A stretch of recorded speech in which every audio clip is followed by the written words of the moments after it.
法国 RT 电视台10年来一直在调查喇嘛的性虐待行为。该电视台制作了这个视频，佛教沉默的法则。达赖喇嘛和其他西方大喇嘛都知道喇嘛的性虐待行为，但他们选择保持沉默，像黑手党一样。他们为什么保持沉默？真相是什么？你想知道西藏佛教的秘密吗？另外，佛陀在《楞严经》中说得很清楚，《楞严经》卷6是故阿难。若不断淫修禅定者，如蒸砂石，欲其成饭，经百千劫，知名热沙，何以故？此非范本石沙成故。因此，如果一个老师或大师想要对你性侵犯，并以说性爱能帮助你达到更高的修行境界为理由，那么强烈建议你尽快离开他，因为很明显他对佛教没有真正的了解。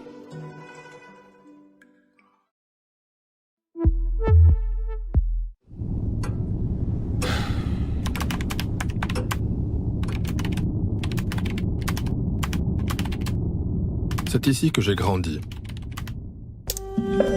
au cœur des gorges du Verdon, dans le sud de la France.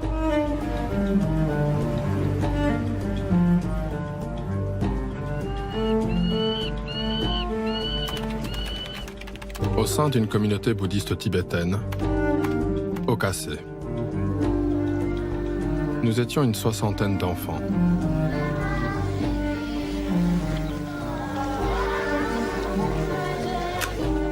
C'est moi, là, sur la photo. J'avais 5 ans quand mes parents m'ont abandonné ici, dans ce lieu appelé Château de Soleil. Mon enfance a été rythmée par les prières et les prosternations. Je n'ai pas vu ma mère pendant plusieurs années. J'ai subi des coups, des privations de nourriture, le froid. Certaines jeunes filles avec qui j'ai grandi ont subi bien pire que ça. Des enseignements et des rituels qu'elles ont mis des années à qualifier de viol.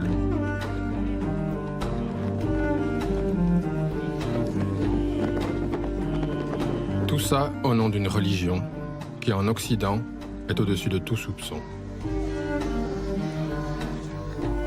Le bouddhisme.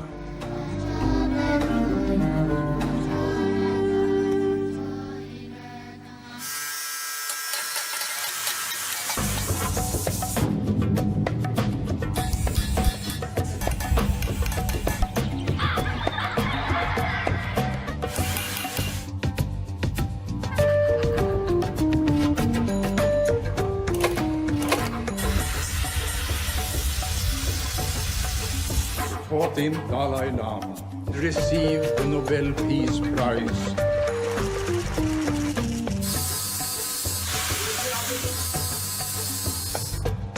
This is not right. Teachers should not have sex with students.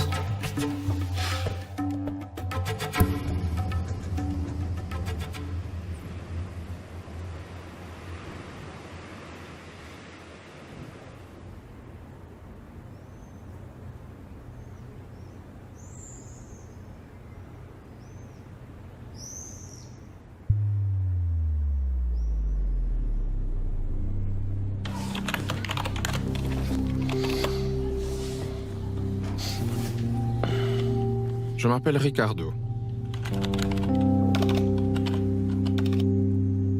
J'ai maintenant 40 ans. Ça fait 6 ans que je me bats pour faire condamner notre ancien maître. Lama Kunzang, Robert Spatz dans le civil. Robert Spatz est belge. C'est un des premiers occidentaux à avoir établi une communauté bouddhiste en Europe. C'est un enseignant reconnu du bouddhisme tibétain, un lama.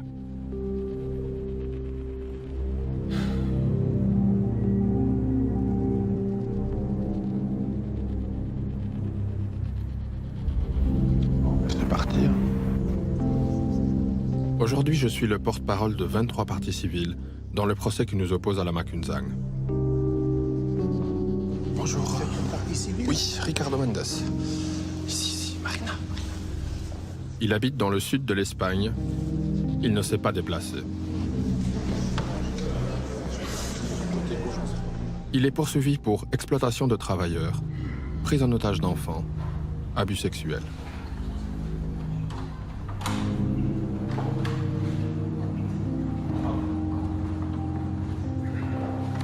Voilà. Je vous en prie, prenez place.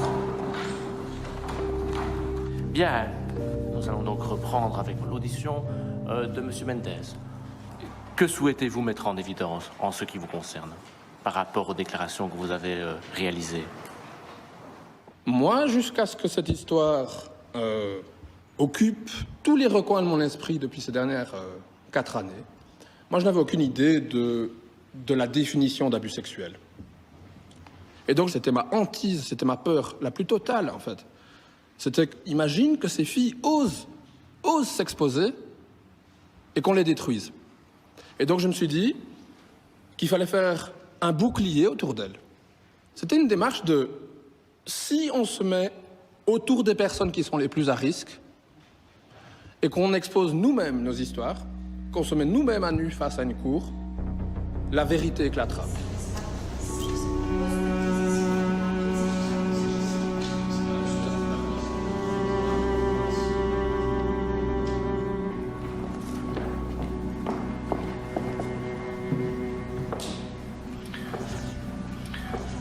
Donc, vous voyagez avec vos parents, vous allez dans le sud de la France, au Château de Soleil. Exactement. Vous êtes avec vos parents, Ouais. et à un moment, vos parents partent. Et Je vous me restez. rappelle même pas en fait. Moi je crois que Vous j'ai eu en un souvenez tellement pas. gros Vous aviez choc. 4-5 ans, donc vous étiez toute Oui, petite. mais même il y a un gros moment dans ma vie là où j'ai un gros trou noir. C'est vraiment pour moi ça a été un énorme choc en fait.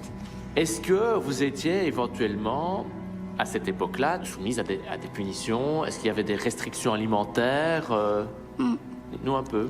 J'ai été beaucoup punie par rapport à la nourriture, donc si j'étais pas sage, eh bien j'étais punie, je pouvais pas manger, ou si j'avais bavardé, je pouvais pas manger, ou j'étais au pain sec.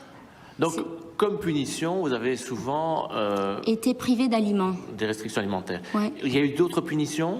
Des sévices corporels? Alors, moi j'ai reçu des baffes, mais moi, c'est fou, mais moi je pensais que c'était pas trop grave. Moi, j'ai vu des baffes tellement violentes données dans des cages d'escalier où l'enfant se retrouvait à se cogner contre un mur et se retrouvait en sang. Ouais. J'ai beaucoup de souvenirs d'images très violentes. Comment est-ce qu'on réagissait par rapport En fait, c'était à cette violence? C'était de la peur. Ouais. Vous avez bénéficié également, je m'exprime ainsi, d'enseignements particuliers avec M. Spatz, Oui. en ok. tête-à-tête. Oui. Est-ce que vous pouvez exposer la manière dont vous avez vécu ces enseignements? En fait, il a commencé à m'appeler pour des audiences privées quand j'étais assez petite et je le rencontrais dans sa chambre qui était en dessous de sa tour. Il m'a dit qu'il fallait que je me rende dans une petite tour qui était à l'arrière de ses appartements le soir, en toute discrétion, pour n'éveiller les soupçons de personne ou la jalousie de personne. C'est comme ça qu'il le présentait. Oui. Et qu'il fallait que donc je me rende dans cette tour le soir et que je l'attende. Ouais. Et que je m'y rende avec mon duvet parce que effectivement, j'allais dormir là quelques nuits. Et puis je suis montée dans la tour. Et Spatz est venu plus tard le soir. Et il s'est assis et il a fait des prières avec moi. Et puis, à un certain moment, bon, il a commencé à parler d'énergie spirituelle, etc. Et à toucher mes épaules et en disant qu'il y avait des énergies qui traversaient mon corps et je devais les ressentir, etc. Et puis, bon, il a dit que c'est mes vêtements qui bloquaient les énergies, il fallait les retirer.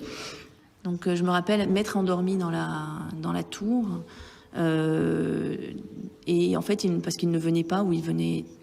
Et je me rappelle m'être réveillée parce qu'il était en train de me toucher les parties intimes.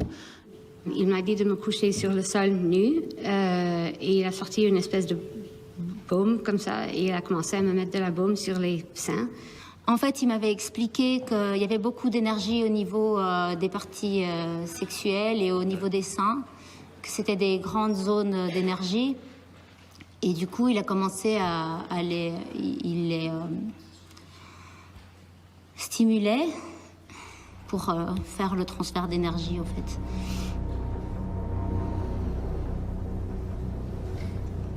Spatz, lui, il a été un éveil.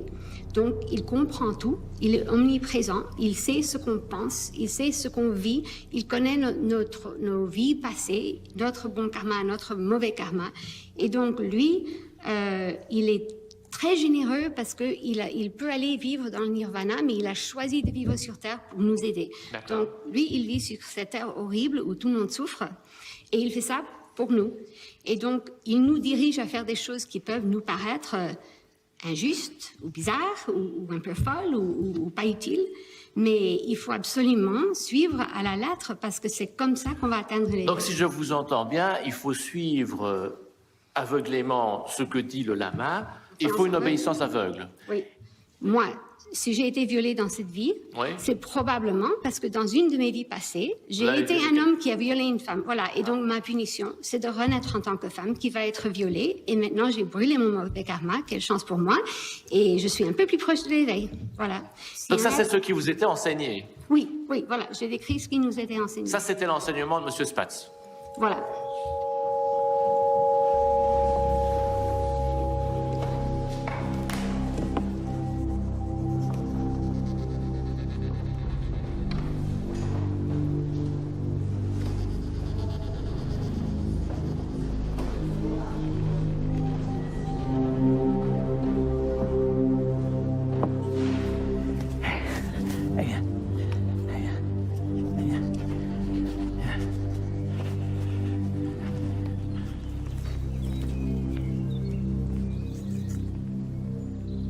J'avais 22 ans. J'avais entamé des études de médecine, mais qui ne me motivaient plus, il manquait une dimension, donc j'étais à la recherche de sens, et comme ça que je suis parti pendant un an en Inde. Je cherchais à donner un sens à ma vie et d'être instruit au niveau de la méditation, le yoga, les pratiques spirituelles. Et de retour d'Inde, c'est là que j'ai rencontré donc Robert Spatz, Lama Kunzang et la tradition tibétaine.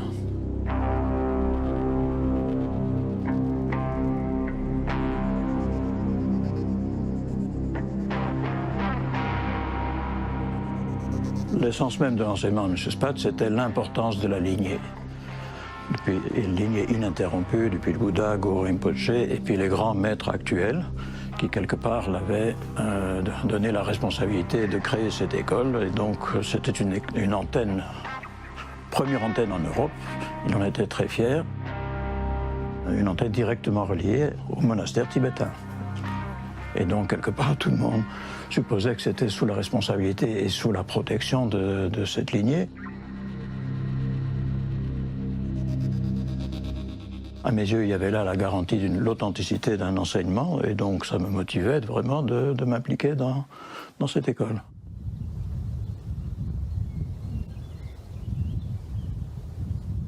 Mon cabinet médical était géographiquement juste à côté du centre.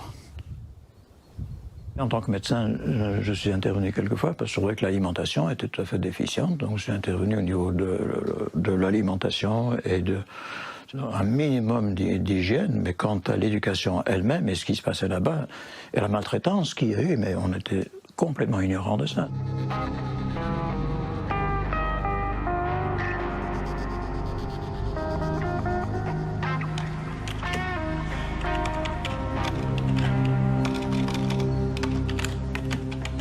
Enfant, je me rappelle avoir vu tous les grands maîtres du bouddhisme défiler auprès de Robert Spatz. Même le Dalai Lama lui a rendu visite. Pourtant, au cours de mon enquête, je suis tombé sur des images qui m'ont sidéré. Au début des années 90, pendant que nous vivions un calvaire avec Robert Spatz, une réunion était organisée entre le Dalai Lama et des maîtres occidentaux. Pendant des heures, ils ont parlé des abus sexuels et financiers au sein des communautés bouddhistes. Robert Spatz n'était donc pas un cas isolé.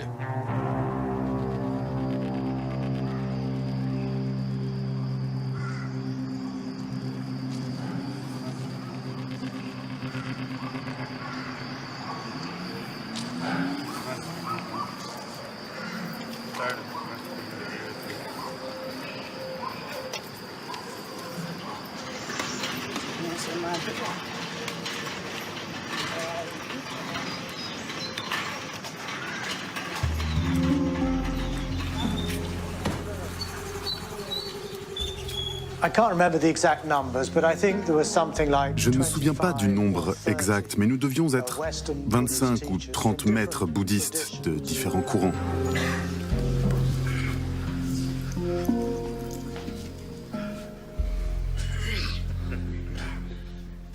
Nous avons vu le Dalai Lama 7 ou 8 fois sur 3 jours. Il nous a donné beaucoup de son temps.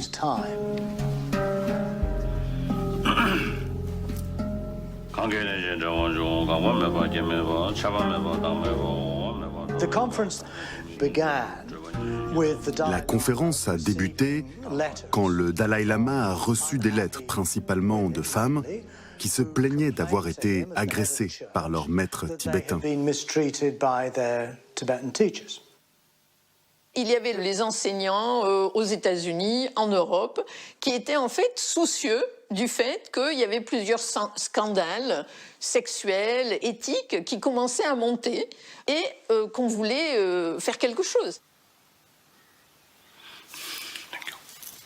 I have received many letters from women, many women, saying, please, what can be done? Do something. I also received some letter about sexual abuse, ethical issues, these things. Through every effort, we must stop this kind of situation. So then, how to stop that's the question. We have to discuss. We just said that this is not right. Teachers should not have sex with students. But if Your Holiness could join in on that kind of statement, it would give enormous power to it. It would help enormously. I'm ready. Whether or not other people are going to listen, that's another question. I will shout. I can shout. That's better. The teachers won't listen, maybe. The teachers who are having sex and drinking, they may not listen. But the students, they'll listen. They'll listen to you. That will help. Tremendously. Then people can say no. If they know that it's wrong in your eyes, then people feel free to say no. Because you are giving a standard which people trust in. Right. I mean.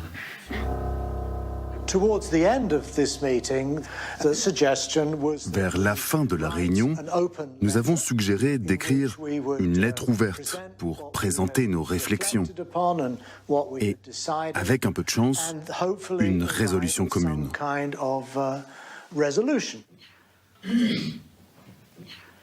From March 16th to 19th, 1993, a meeting was held at Dharamsala between His Holiness the Dalai Lama and a group of 20 Western Dharma teachers.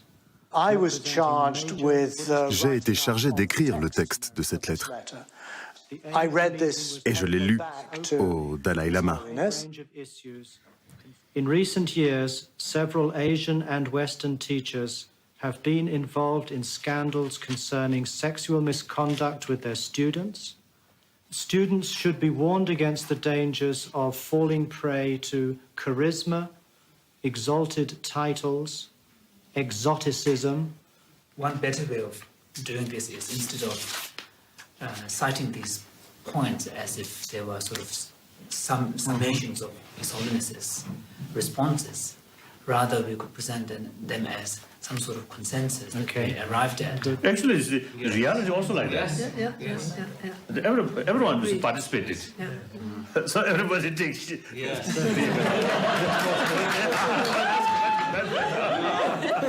Less burden already. And say, well, maybe we should say this, maybe we should say that. Chacun a apporté ses propositions, suggéré des changements. Et après quelques heures, nous sommes arrivés à un texte que nous étions tous prêts à signer. Thank you very much. Thank you. Puis le Dalai Lama a dit qu'il fallait que ce communiqué passe par son cabinet. Et on n'a plus de nouvelles. Pendant des semaines, aucune réponse, rien. En fin de compte, la lettre nous est revenue. Et la seule chose qui avait été modifiée, c'est que le nom du Dalai Lama avait été retiré de l'ensemble des signataires.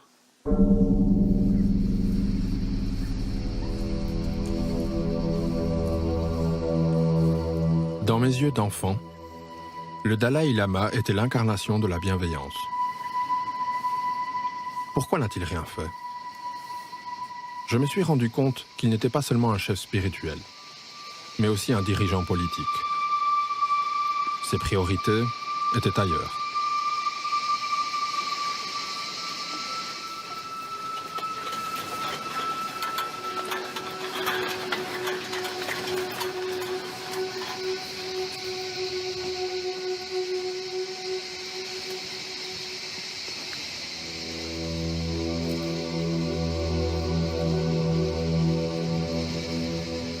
En 1959, les Tibétains viennent d'échouer dans leur révolte contre Pékin. Bilan, 10 000 morts, l'échec d'un espoir et la longue nuit de l'exil dans un petit village de l'Inde pour le meneur de la révolte, le 14e Dalai Lama.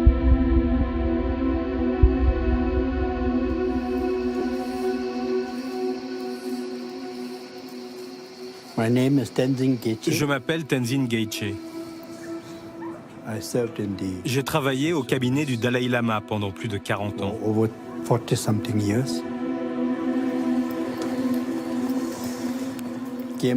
Je suis parti du Tibet quand j'avais 6 ans. En 1959, le Dalai Lama est arrivé en Inde, avec des milliers d'autres Tibétains.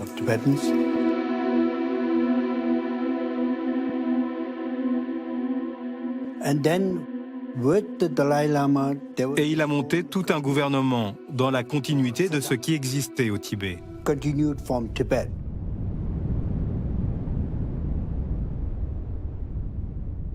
Au début des années 60, c'était le moment où le Dalai Lama demandait de l'aide aux dirigeants du monde entier pour que la question du Tibet soit discutée aux Nations Unies.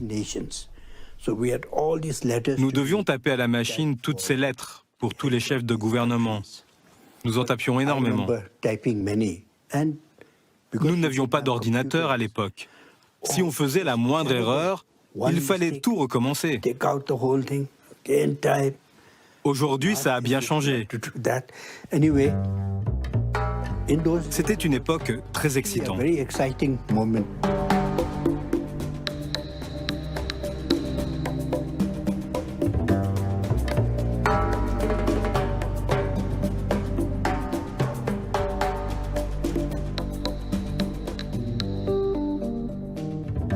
Il faut voir que le Dalai Lama est un homme politique et un homme religieux. Il y a toujours une dimension politique, surtout au début. Parce qu'ils arrivent du Tibet, ils sont en exil, on les a chassés, on les a chassés, en fait, vraiment pour chasser. Beaucoup sont morts. Et donc, ils arrivent en Inde, il faut qu'ils trouvent leur place. Et il faut qu'ils aient des alliés.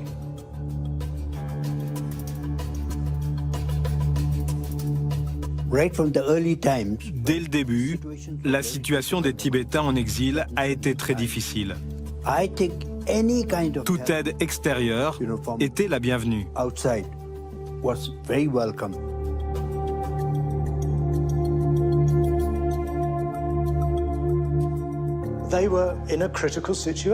Ils étaient dans une situation critique. Ils avaient besoin de sympathisants pour mettre la pression sur les Chinois et pouvoir rentrer au Tibet.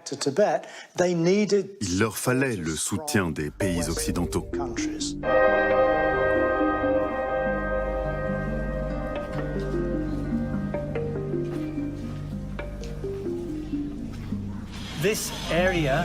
Lorsque les Tibétains sont arrivés dans les années 60 à Dharamsala,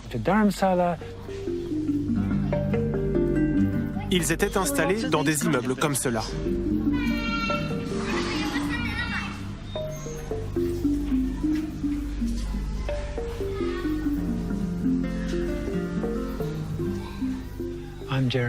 Je m'appelle Jeremy Russell.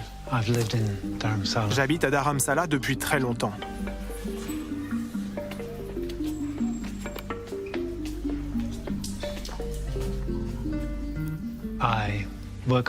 Je travaille pour le cabinet du Dalai Lama.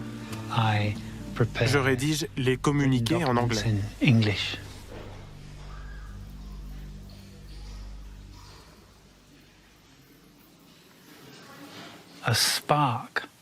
L'étincelle qui a provoqué l'intérêt de ma génération pour l'Inde, c'était les Beatles.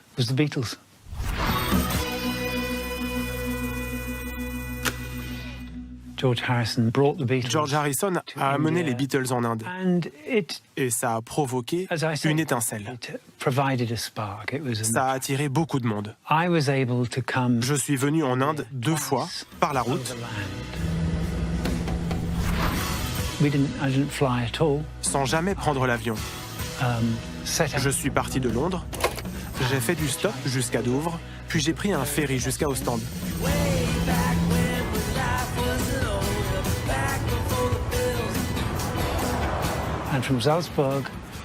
Et à Salzbourg, j'ai eu la chance de monter dans une voiture de sport qui m'a emmené jusqu'à Istanbul.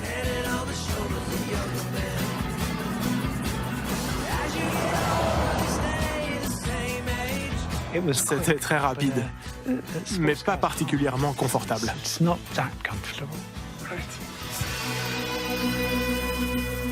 C'était une aventure.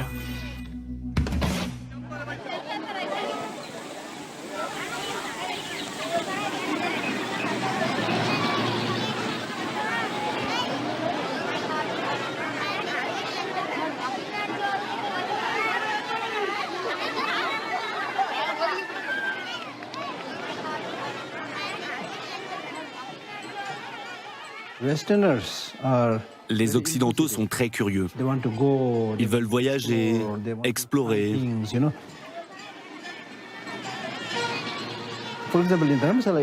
À Dharamsala, au début, on voyait surtout des hippies qui n'étaient pas particulièrement intéressés par le bouddhisme, mais plutôt par la découverte du hashish et du LSD. Mais certains ont commencé peu à peu à montrer de la curiosité.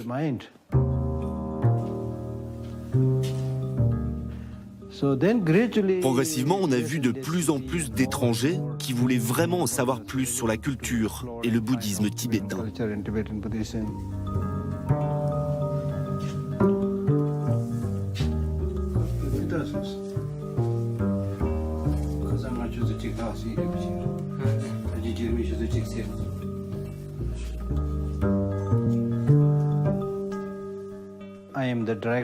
Je suis le directeur de l'Institut des archives tibétaines. C'est un centre d'études tibétaines. Nous dispensons des cours de tibétain, de bouddhisme, des programmes de traduction, de sciences et bien d'autres activités. L'objectif à l'origine de cet institut, c'est la préservation, la promotion et la dissémination de la culture tibétaine.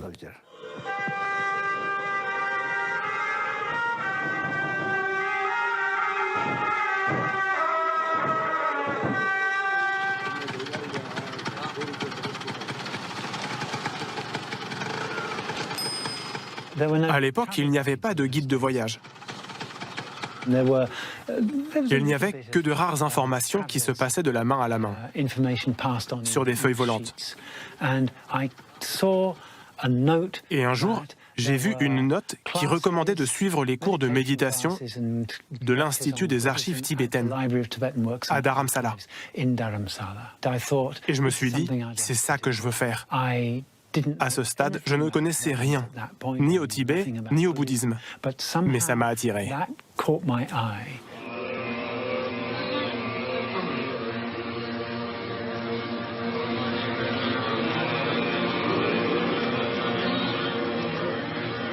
C'était des gens qui étaient en rupture vis-à-vis de leur culture d'origine.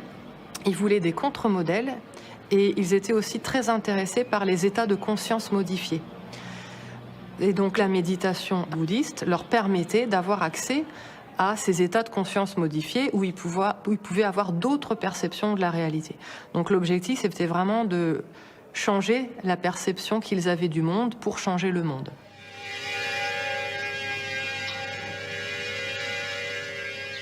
die Suche nach Wahrheit, Weisheit, Wissen, nach mir selbst. Ich habe festgestellt, dass wir im Westen über uns selber überhaupt nicht nachdenken oder über uns selber uns überhaupt nicht im Klaren sind. Wir sind nach außen gerichtet. Wir wollen Autos, Macht, Geld, Fernsehen. Wir wollen reisen, wir wollen immer nach außen gehen. Und wir kümmern uns nie darum, was in uns selber passiert.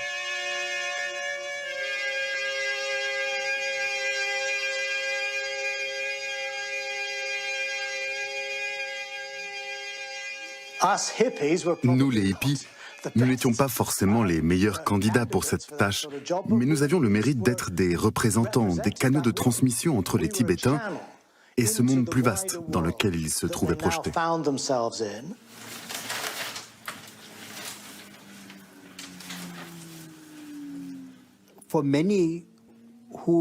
Même pour ceux qui n'avaient passé qu'un an ou deux à Dharamsala, c'était suffisant pour qu'ils développent une vraie proximité avec les Tibétains.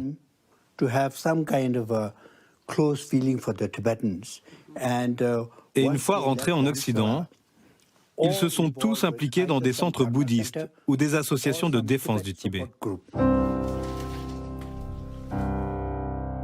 À l'époque de mes parents, le bouddhisme devient un vrai phénomène de mode.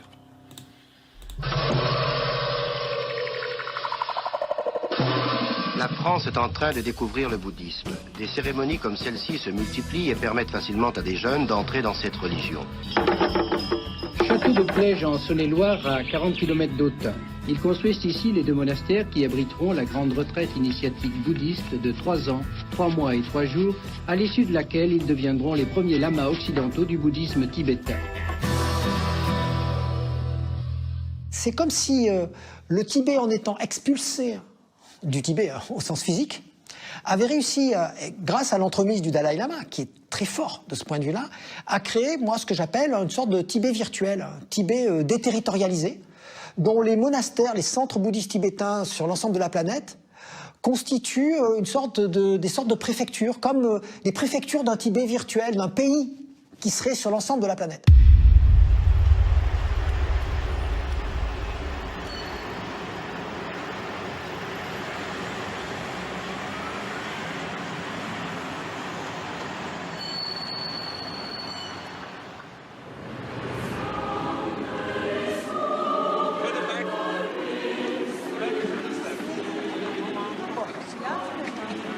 Et là, d'un seul coup, il a réalisé qu'il pouvait lier la dimension politique, la dimension spirituelle et la dimension culturelle. C'est-à-dire sauver la culture tibétaine grâce au désir spirituel des Occidentaux et aussi utiliser le désir spirituel des Occidentaux pour faire pression politiquement sur la Chine.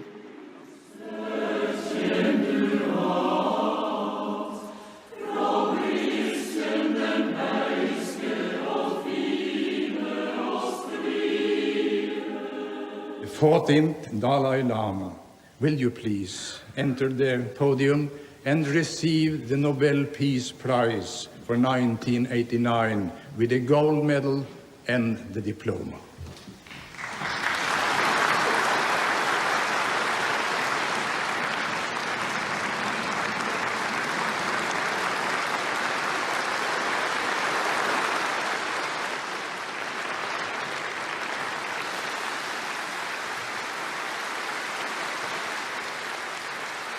Quand le Dalai Lama a reçu le prix Nobel de la paix, il s'est instantanément transformé en célébrité internationale.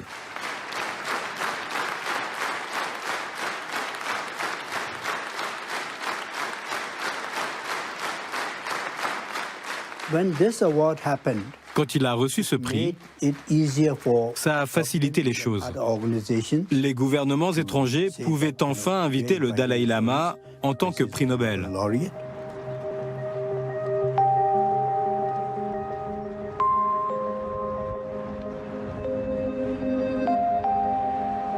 Chez les bouddhistes, la branche tibétaine est minoritaire. Et pourtant, c'est de loin celle qui s'est le mieux exportée chez nous. Ce succès est surtout dû au Dalai Lama, qui en quelques années a réussi à se hisser au rang d'icône. Tout le monde veut sa photo avec le chef tibétain. Bill Clinton, Jacques Chirac, le prince Charles et des stars comme l'acteur Richard Gere. Et pendant que la cause du Tibet reçoit un soutien mondial, les affaires d'abus se multiplient.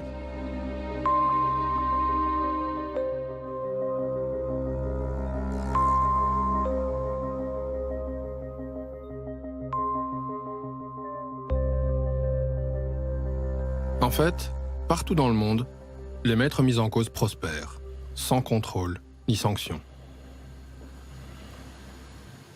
Et certains montent même des empires, comme Sogyal Rinpoche, un Tibétain exilé en Europe, longtemps considéré comme l'un des maîtres les plus influents du bouddhisme tibétain.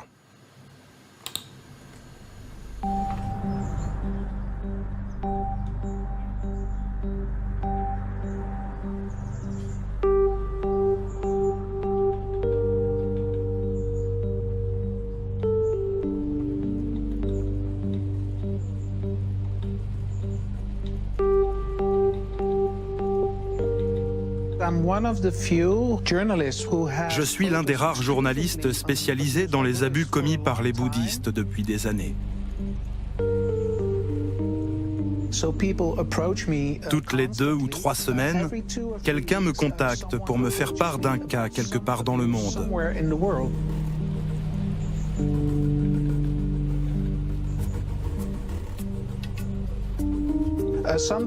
Parfois, les gens ont été eux-mêmes victimes d'abus. Parfois, ils en ont été les simples témoins. Et ils veulent que je m'intéresse à leur cas.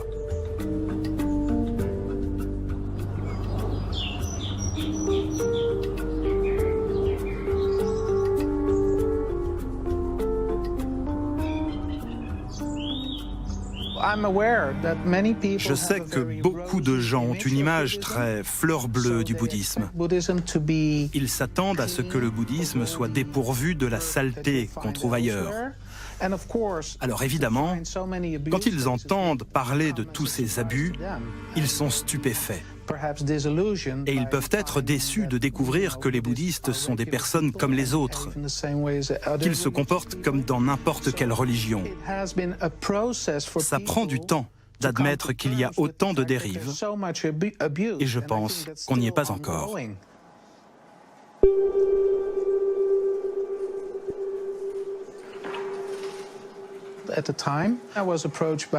J'ai été contacté par 2 femmes extrêmement courageuses.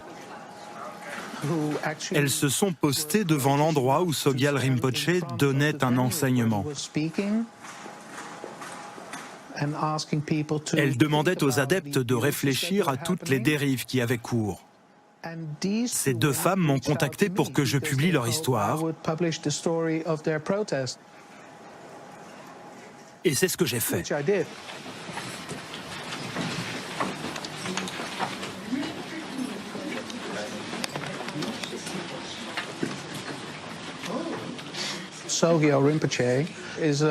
Sogyal Rinpoche est à l'origine du plus gros scandale sexuel dans le bouddhisme. Pendant des années, il a fait des centaines de victimes en les agressant sexuellement et physiquement. Et je ne parle même pas des personnes qui ont travaillé pour lui gratuitement, jusqu'à épuisement. Ça a commencé dans les années 70 et ça a duré jusqu'à la fin des années 2010. C'est long.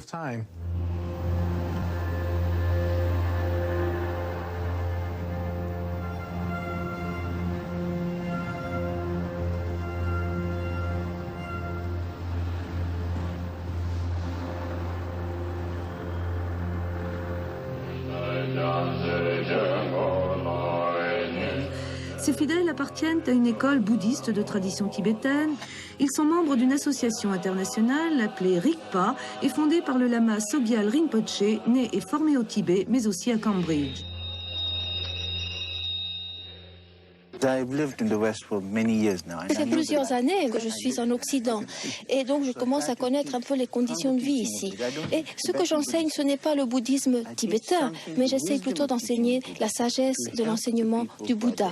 Et j'essaye d'aider les gens. Je ne dis pas que j'ai réussi, mais au moins j'essaye.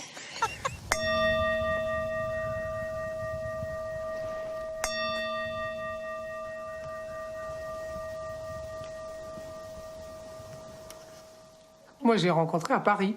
J'étais à une grande conférence où on était à peu près 60-80 et il y avait ce jeune lama là, qui s'appelait Sogyal Rinpoche et qui parlait anglais très très bien et qui était très dynamique et très très percutant sur finalement aussi les excès du matérialisme, voilà, tout, un petit peu l'échec de la société occidentale dans sa recherche du bonheur, et puis voilà, une vision spirituelle de l'existence surtout, mais très appliquée, très concrète, très très branchée sur le monde moderne. Et c'est ça c'était vraiment assez extraordinaire à l'époque. Hein.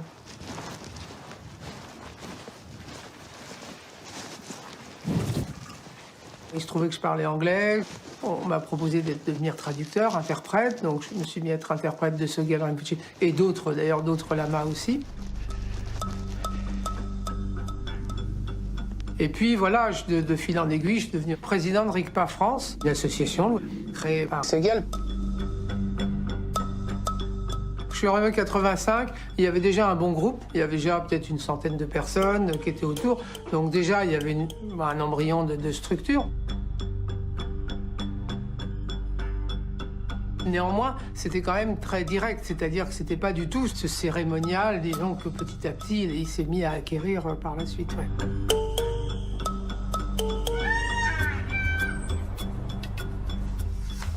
À un moment, Sogyal a écrit un livre, ou plutôt, quelqu'un l'a écrit pour lui. Et le Dalai Lama en a écrit la préface. C'est devenu un best-seller, et son organisation a pris de l'ampleur.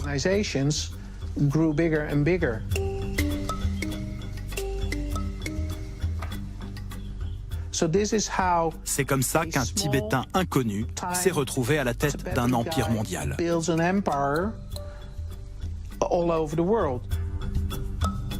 Tous ceux qui s'intéressent à la spiritualité connaissent le livre tibétain de la vie et de la mort.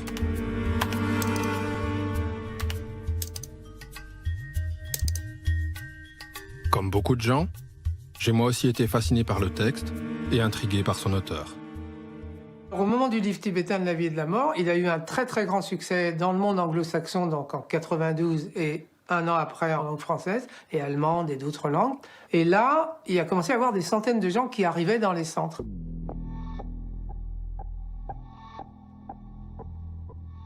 Il y avait, disons, une dizaine de pays où il y avait vraiment des centres importants, dont les États-Unis, beaucoup de pays d'Europe occidentale, l'Australie, l'Inde.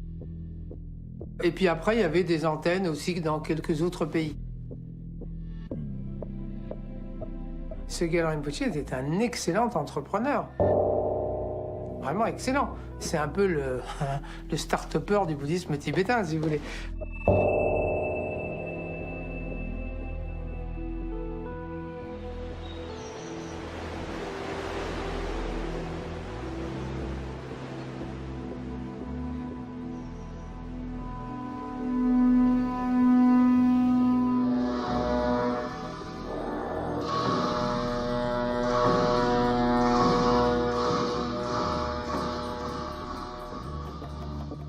L'Erabling est l'un des principaux centres européens à transmettre le bouddhisme tibétain. Ce centre de retraite a été fondé en 1992 par Sogyal Rinpoche, auteur du livre tibétain de la vie et de la mort. D'accord. Cette personne vous a fait du mal. Ça s'est passé en un moment. Mais ce que vous faites, vous gardez cela pendant des années. Alors pourquoi ne pas seulement pardonner? Simplement. Même si ça a l'air d'être une chose idiote, on pourrait se dire, comment pourrais-je pardonner? Mais si on pardonne vraiment, vraiment si on pardonne, en fait on est vainqueur.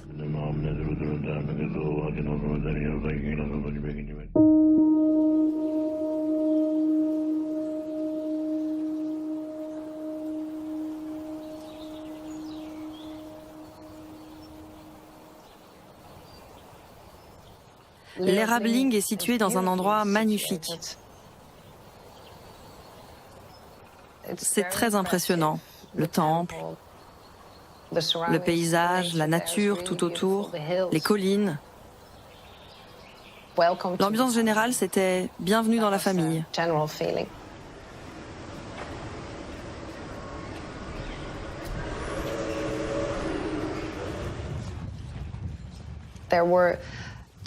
Pendant les retraites, les gens n'étaient pas tous logés à la même enseigne.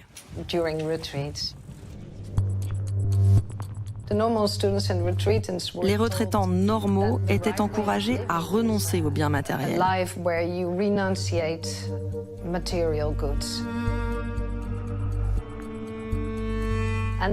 Et puis il y avait le cercle intime du maître, les lamas et les personnalités importantes. Eux, ils vivaient dans le luxe, la gastronomie. Donc il y avait toujours une grande différence entre les étudiants, à qui l'on disait de vivre d'une certaine manière, et le luxe dont j'étais témoin de l'autre côté.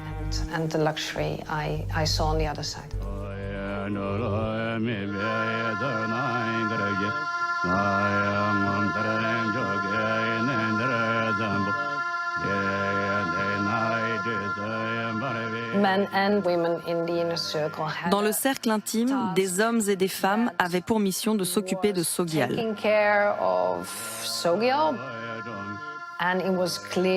Il était clair que les filles les plus jolies étaient avec lui presque jour et nuit.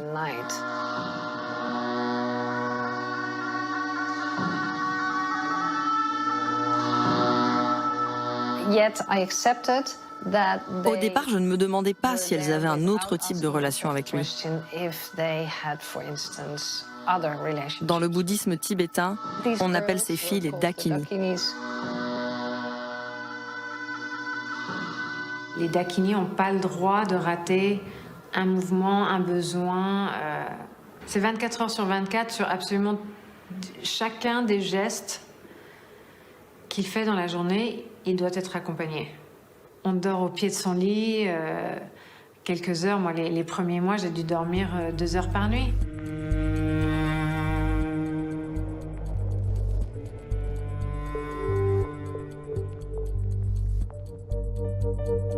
Et il avait soit besoin d'aller aux toilettes, soit besoin de manger, soit besoin qu'on lui gratte le dos.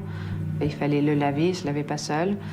Il était assisté dans toutes ces tâches. Je pense qu'il n'y en avait aucune qui faisait de manière indépendante. Enfin, une promenade, c'était une organisation comme monter l'Everest. Il fallait plier un certain nombre de mouchoirs de manière très exacte et les avoir sur soi. Et avoir sur soi un sac avec un gratte d'eau, des prières, des biscuits, une bouteille d'eau, un t-shirt de rechange, un slip de rechange, et marcher très lentement avec lui jusqu'au lieu de destination où, une fois arrivé, il était dans un état d'exaspération totale parce que tout ce qui demande de l'effort pour lui était quand même très enrageant, il était très impatient.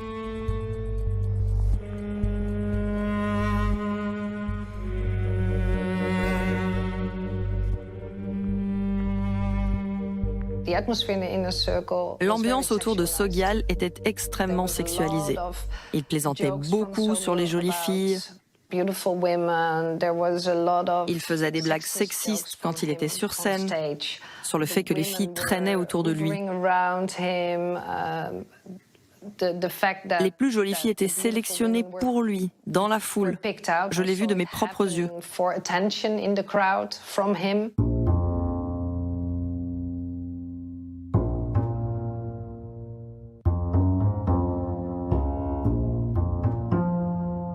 Et peu à peu, j'ai compris que les plus belles filles qui étaient autour de Sogyal avaient des relations sexuelles avec lui.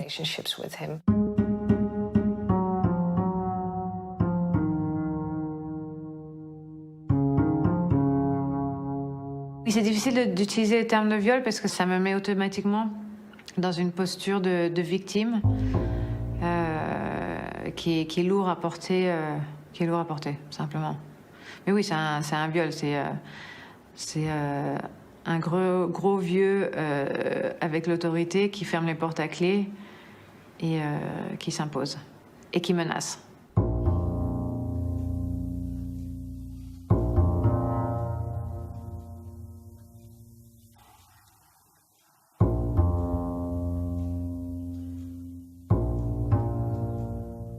Sogyal a très clairement dit sur le bord de son lit, m'a très clairement exprimé que si j'en parlais à qui que ce soit, même à une autre des filles, je briserais le samaya qui nous lie, donc le lien sacré qui nous lie, le lien le devoir de fidélité et de loyauté à son maître, et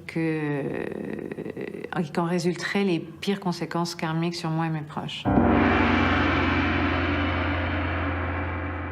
Quand Sogyal demande à ses disciples, et notamment ses disciples femmes, de devenir ses concubines, donc d'avoir des relations sexuelles avec lui, il ne faut pas s'imaginer que c'est une dérive par rapport à la norme du bouddhisme.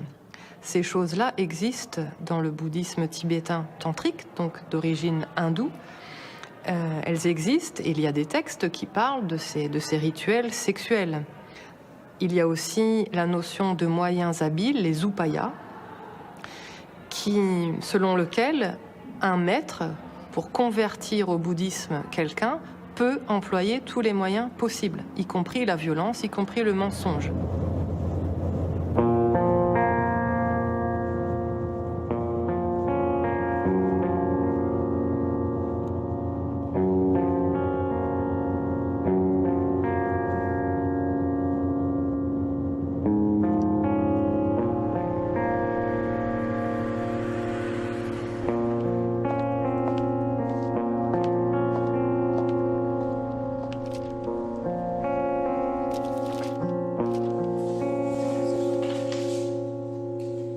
Ce que je savais, c'est qu'il y avait des rumeurs avant chez Chogyam Trungpa, qui est le modèle de Sogyal, que ces lamas avaient des espèces de femmes avec qui ils sont tout le temps, et j'avais lu des choses un petit peu sur ce qui se passait.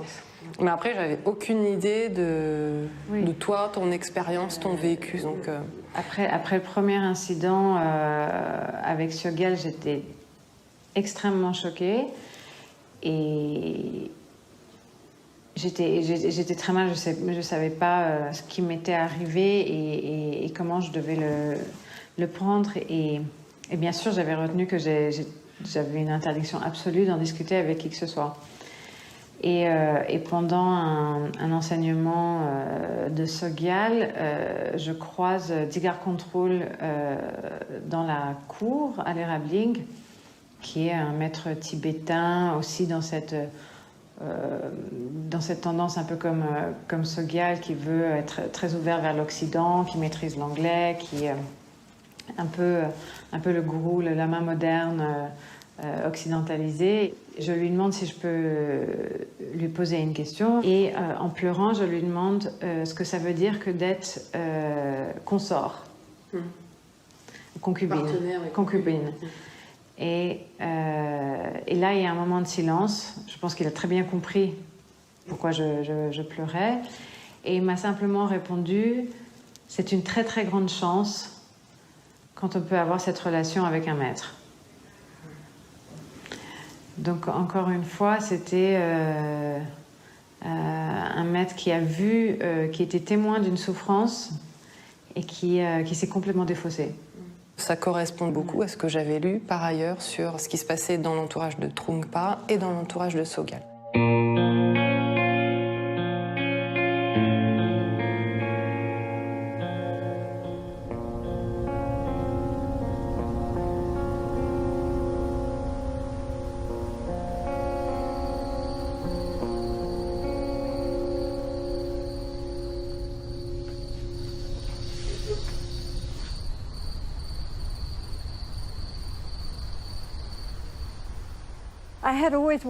J'ai toujours voulu être nonne, depuis l'enfance.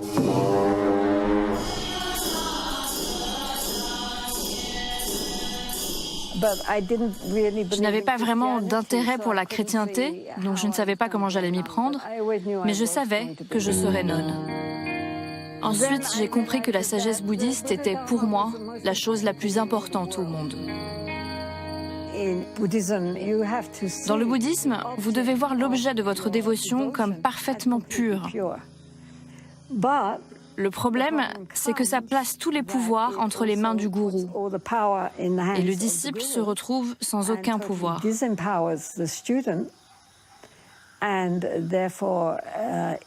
Ça ouvre la porte à la perversion. Si le gourou n'est pas parfait, alors il est très dangereux de s'en remettre entièrement à lui. Et malheureusement, c'est à cela qu'on assiste. Certains abusent de cette dévotion et de leur pouvoir.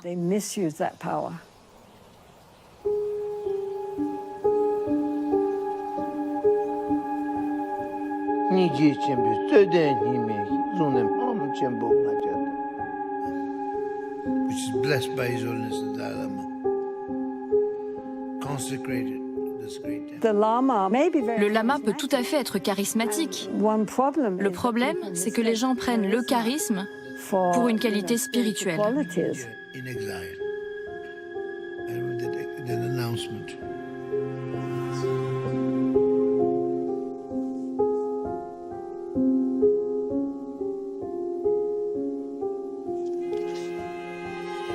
Il faut comprendre que Sogyal était extrêmement puissant dans ce réseau international de centres bouddhistes en Occident. Et quand des conférences étaient organisées autour du Dalai Lama, où tous les maîtres tibétains étaient conviés, Sogyal avait toujours une place d'honneur.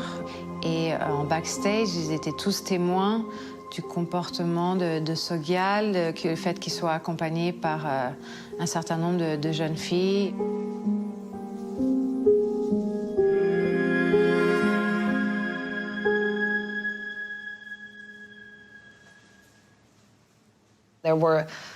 Il y avait des gens haut placés qui savaient parfaitement ce qui se passait. Et ils ne faisaient pas que fermer les yeux. Ils justifiaient même ces comportements par ce qu'on leur avait enseigné comme étant du bouddhisme.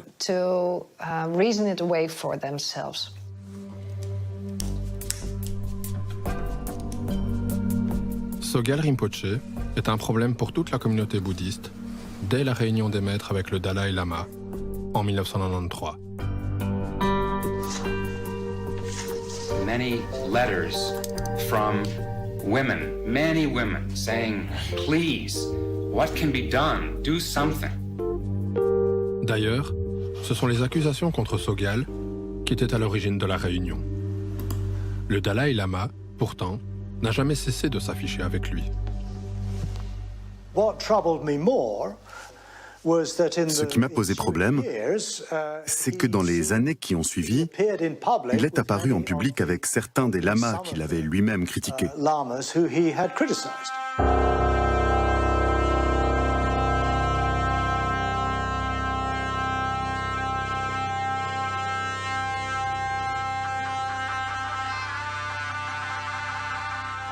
En faisant cela, il leur a donné une légitimité. Pour beaucoup d'entre nous, c'était une trahison. Qu'ils se rendent à l'ouverture du centre de Sogyal Rinpoche en France, alors qu'ils savaient parfaitement ce qui se passait en coulisses entre Sogyal et certaines de ses étudiantes. If I say in English, they're all political leaders, artists, great actress, and many, also a friend of yours. No, he's there. Many of them. Right. No.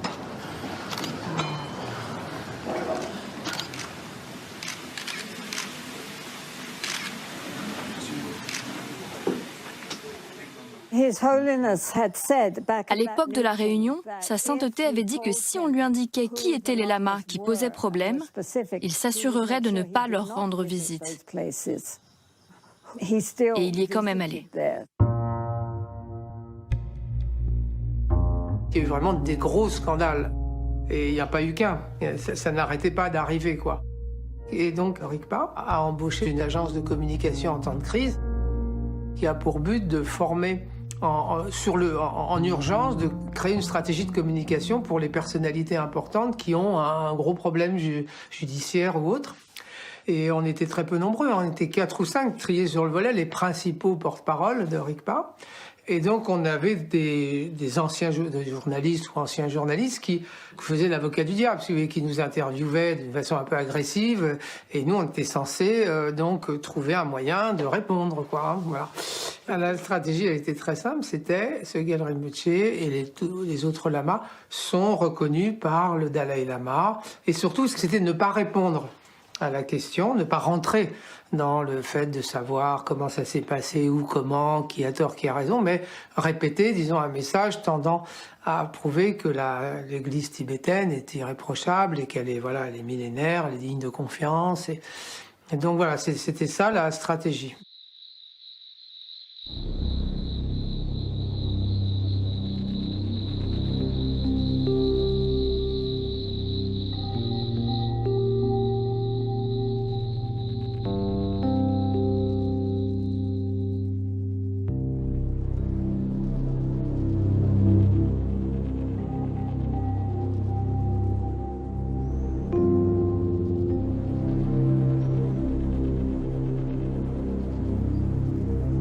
Mais il n'y a pas que le Dalai Lama qui est invoqué comme caution.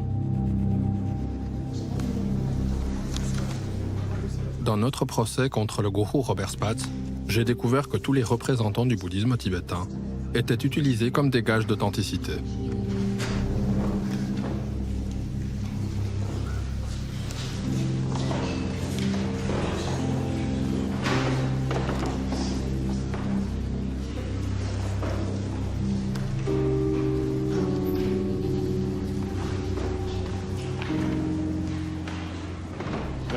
J'ai un certain nombre de photos à présenter aux témoins. La première photo, est-ce que vous pouvez commenter ces photos, éventuellement les situer dans le temps? C'est le Dalai Lama a visité Bruxelles à ce moment-là. Et là, madame, il s'exprime en quelle langue? En anglais, je pense. En anglais, oui. En anglais. Qui traduit les propos du Dalai Lama? C'est Monsieur Spatz qui est juste là à côté. Oui, d'accord, effectivement. Il a traduit tous les propos? Oui. D'accord. Oui, j'étais assis en face, en fait.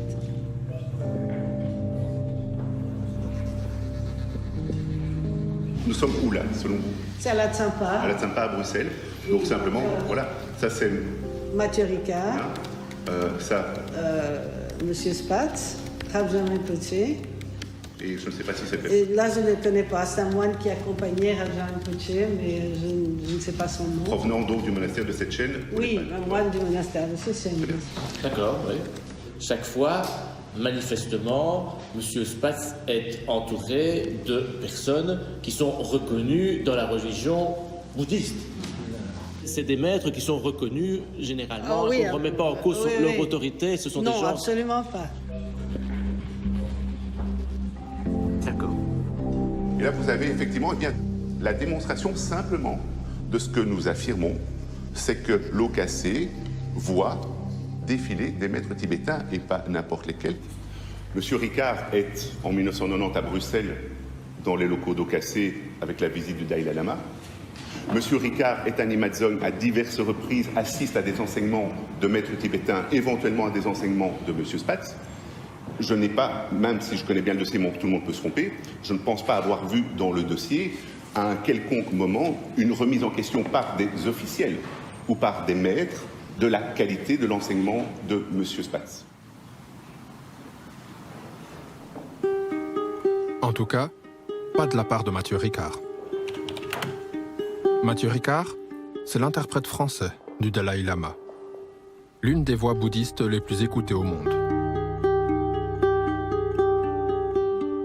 Nous lui avons écrit plusieurs fois. Ça fait des années que nous cherchons des soutiens dans l'affaire qui nous oppose à Robert Spatz. Sans succès.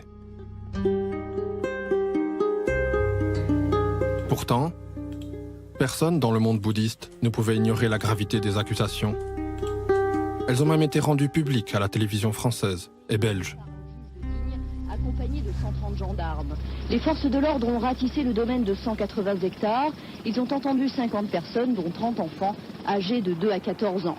Plusieurs documents ont été saisis, mais c'est surtout le sort des enfants élevés sur place qui préoccupe la justice. En 1997, le monastère de Château de Soleil, où j'ai grandi, est perquisitionné par les gendarmes, ainsi que les autres centres de la OKC. Après plusieurs plaintes en justice, Robert Spatz fait de la prison préventive.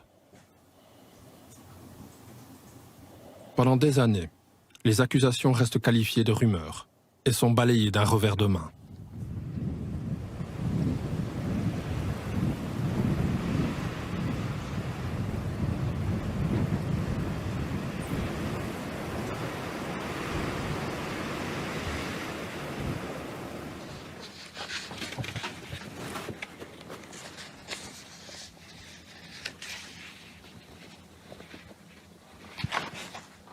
On avait un document officiel avec le réquisitoire qui venait d'être remis, avec 170 chefs d'accusation contre M. Spatz tout de même, hein, allant aussi bien du volet mœurs jusqu'au volet financier. Tout y passait. Donc je leur ai remis en main propre, en 2010, une mallette avec les 42 pages, je crois, du réquisitoire du procureur du roi.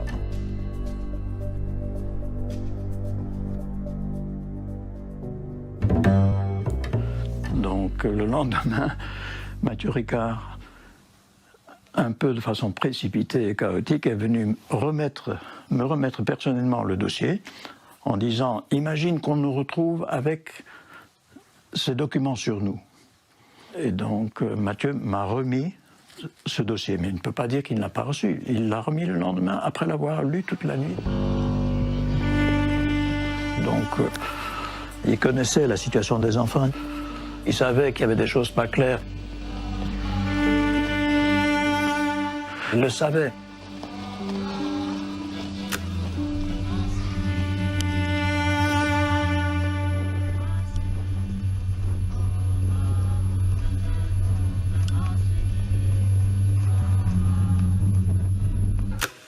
J'ai trouvé autre chose qui explique le refus des autorités tibétaines de nous venir en aide. Des intérêts financiers. Robert Spatz, notre ancien gourou, a versé au moins 100 000 $ à l'un des plus importants monastères du monde bouddhiste. Et pas n'importe lequel.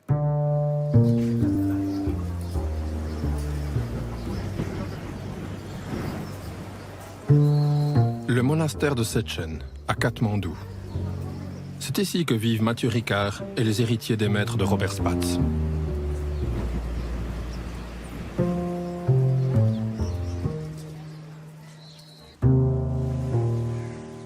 À l'attention de Haut Cassé.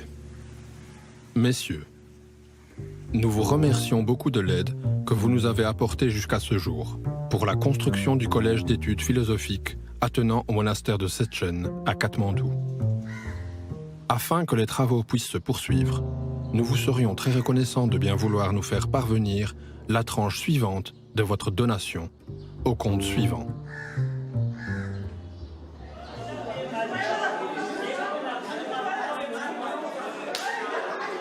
Sa qualité de généreux bienfaiteur a-t-elle protégé Robert Spatz pendant toutes ces années ?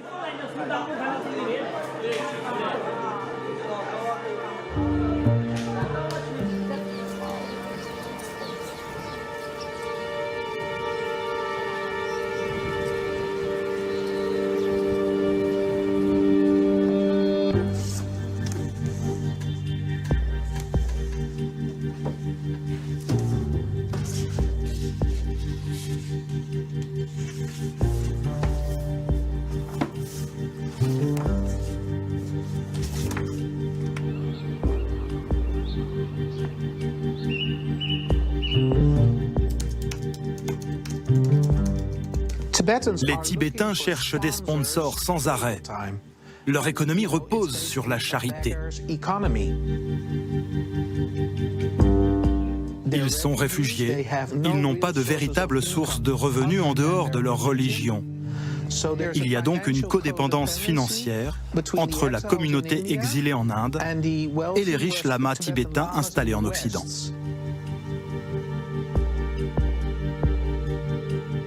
Tout ce qu'on pouvait gagner, il fallait l'offrir.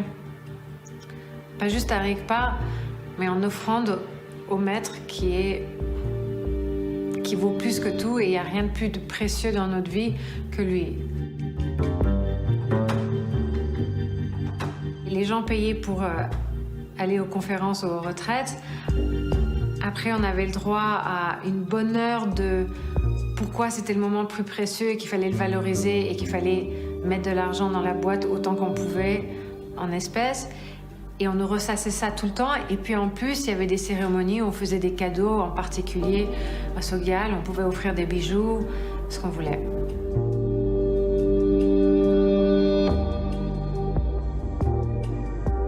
En 2014, lors de la grande retraite des anciens étudiants, donc en mois d'août, on était 600 de tous les pays pour un mois. Et il nous a dit, je vais vous donner des enseignements très secrets, mais il faut faire de très grandes offrandes. Pour cela, c'est la tradition. Donc chacun vraiment sort son portefeuille et s'apprête à faire une offrande substantielle. Et il dit, je la veux en cash. So accordingly, Guru Rinpoche was born. J'organisais aussi des levées de fonds et à la vente aux enchères à Londres où un morceau de toast récupéré dans la poubelle de Lady Di avait été vendu aux enchères avec succès, m'avait beaucoup amusé. Et je me suis dit, on va faire la même chose avec Sogyal. Il a un tas de cochonneries dont il pourrait vraiment se débarrasser. Comme j'avais un peu la responsabilité du ménage aussi. Et ça a eu un peu de succès parce que tout le monde avait envie d'avoir un morceau de Sogyal. Donc on a vendu des slips troués, je sais plus, il y avait des lunettes, des chaussettes, vraiment tout et n'importe quoi, vraiment de la déchetterie de la poubelle de Sogyal.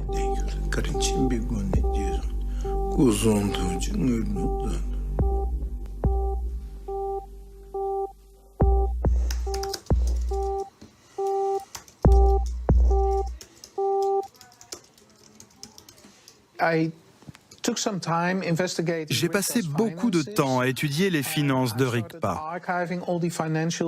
J'ai compilé les documents financiers sur lesquels j'ai pu mettre la main. Ils concernent 14 de leurs organisations dans le monde, sur une période qui va de 2012 à 2019. Alors j'ai additionné les chiffres et ces 14 organisations ont amassé 58 millions d'euros.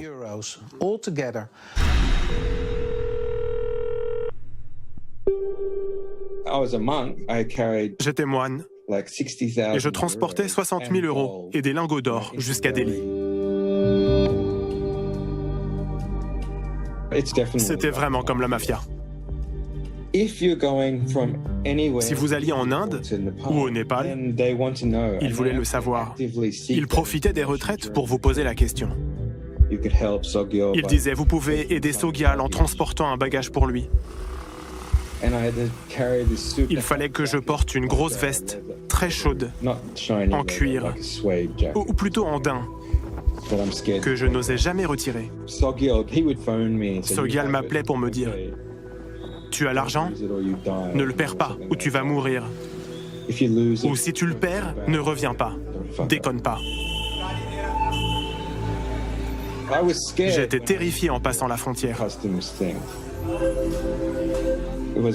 C'était l'argent des dons récoltés pendant une retraite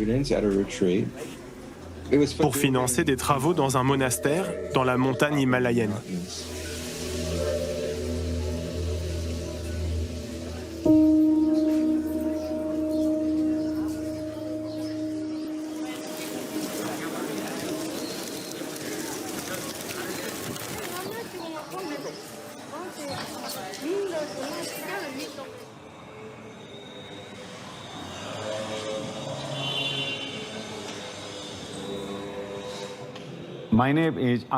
Je m'appelle Ankaji Sherpa.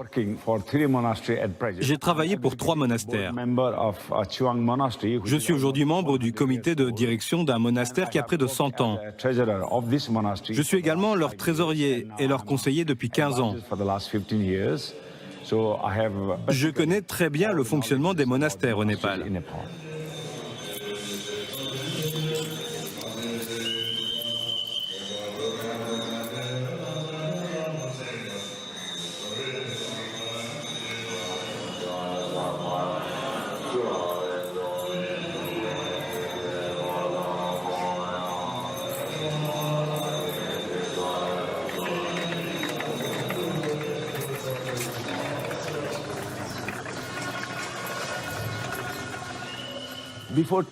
Avant, nos monastères étaient très petits.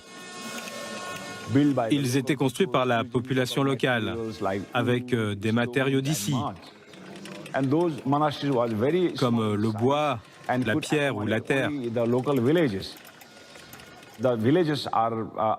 Les villageois devaient donner une partie de leur récolte, que ce soit du grain ou tout ce qui poussait dans leurs champs. Et c'est comme ça que les monastères survivaient.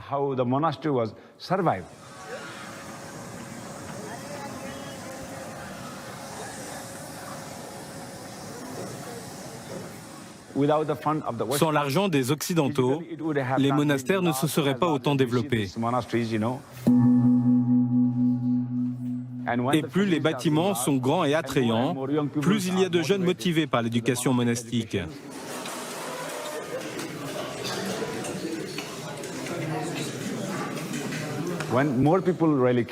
Et quand les jeunes générations viennent, cela contribue à diffuser les enseignements bouddhistes.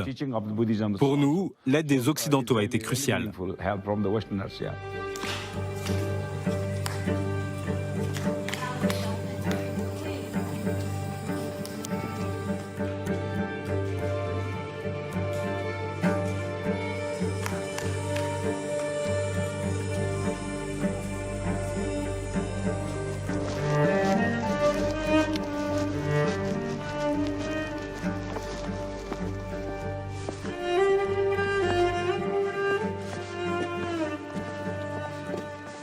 Ça a été quand même assez difficile pour moi d'accepter l'idée qu'un grand maître, qui a une très grande capacité d'enseignement, en même temps puisse être un peu déviant, quoi. Voilà.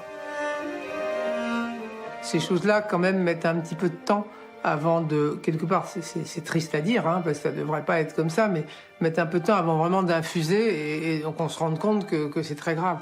Et là, bon, j'ai commencé quelque part à me dire que, voilà, que j'allais partir. Ce que j'ai fait dans le courant 2014. Et beaucoup, d'ailleurs, ont attendu 2017 pour vraiment se rendre compte de l'énormité de la situation. Parce que c'est en 2017 que le Dalai Lama, sous la pression, a reconnu les faits publiquement.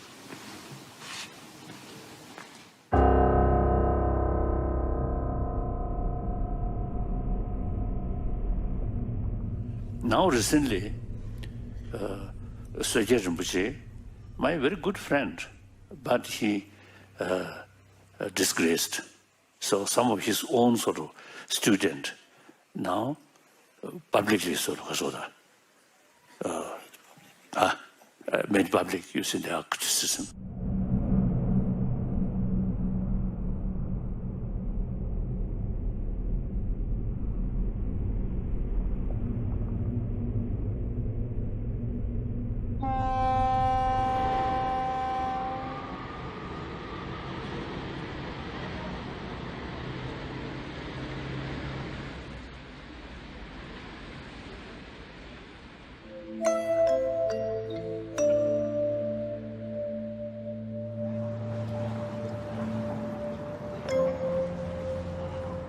En septembre 2018, le Dalai Lama est en visite en Europe.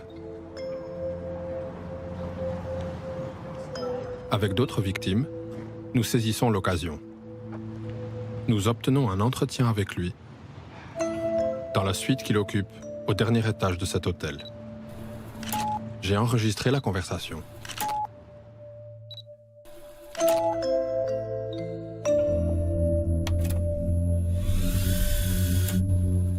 I was a kid. I was born inside the Buddhist community. Where? In Belgium, and then I lived in France. Nimadzong. Do you know Nimadzong? Nimadzong. Okase, Ogyen Kunjang Choling, is using your image.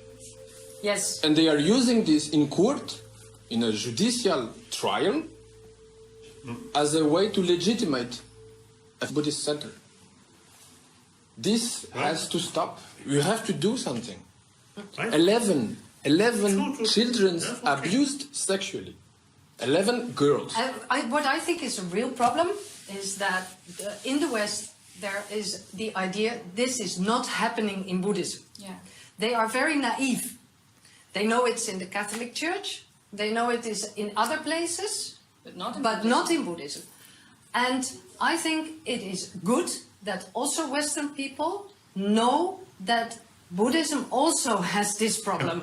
Because yes, it's human. It's human. It's a human problem. I think at least 15, 20 years ago, at Dharamsala, one Western Buddhist teachers conference. There is someone, you see, mentioned. I think most probably Sajjan Rinpoche. Buddha made very clear sort of rule, including sexual misconduct. Now, only thing is, must make public. Yes. Already. We made so much public. Already public. Yeah, yes. And even though such people may not serious concern about Buddha's rule, but they may feel shame. Yeah. Yeah, but shame not enough. Can you speak about the problem of sexual abuse in the communities? Can you do that? Yes, certainly. Wonderful. Now I got some material to criticize. We do that in the future. You should not put whole responsibility on my shoulder. No. Lama.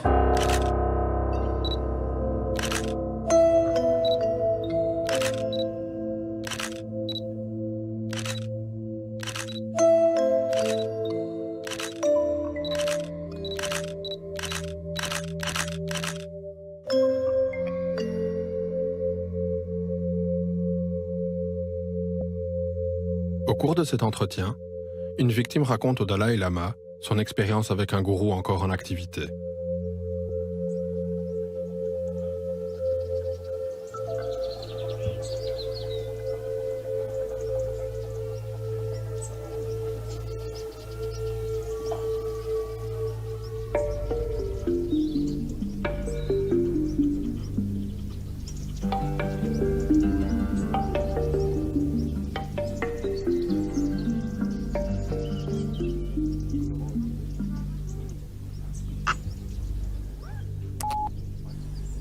If you're serious, then self-discipline comes. Yeah, but Namka was not like that. Namka did a lot to women and girls. Namka est un lama tibétain de 54 ans, réfugié en Europe depuis une vingtaine d'années. Il possède plusieurs centres à travers le monde, dont l'un au sud de l'Espagne. Namka, there's a lawsuit against him. The woman is filing a complaint, but I'm the first who puts it in the news. Otherwise, nobody does about Namka. I have been Namka Rinpoche's Sandra. Then later, I got some sort of information. He, because of the Truman, not a genuine Buddhist practitioner. Yeah. So now this material we need. Yeah. So that found out. Exactly. Evidence. So very good. Very good. Cela n'est pas arrivé qu'à moi. Il y a beaucoup de lamas en Occident qui se sont retrouvés dans cette situation. Je n'en veux pas à sa sainteté pour ce qu'il a dit. Nous avons de très bonnes relations et je comprends parfaitement sa réponse.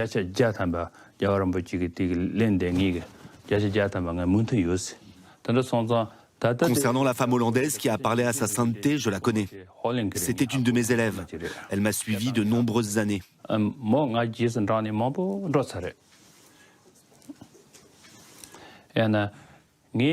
pensais qu'elle avait de la dévotion à mon égard.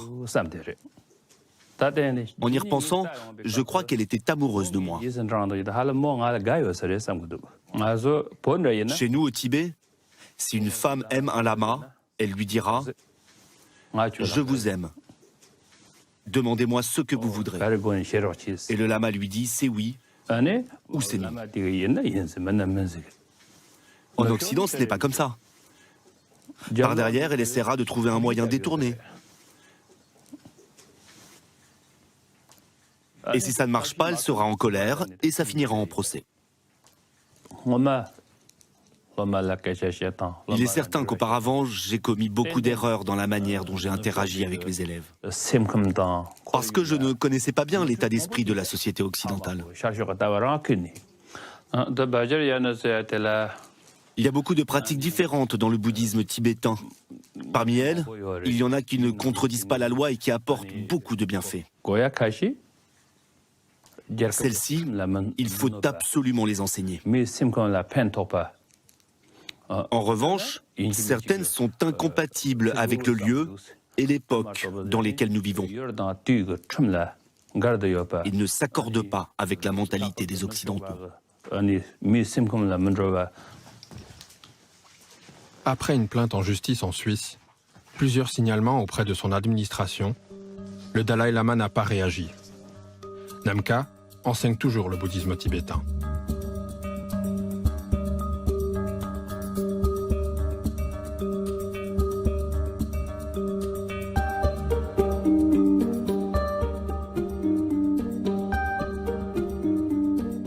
En 2020, la Cour d'appel de Liège a condamné Robert Spatz à 5 ans de prison avec sursis et des réparations financières pour ses victimes. Il s'est pourvu en cassation.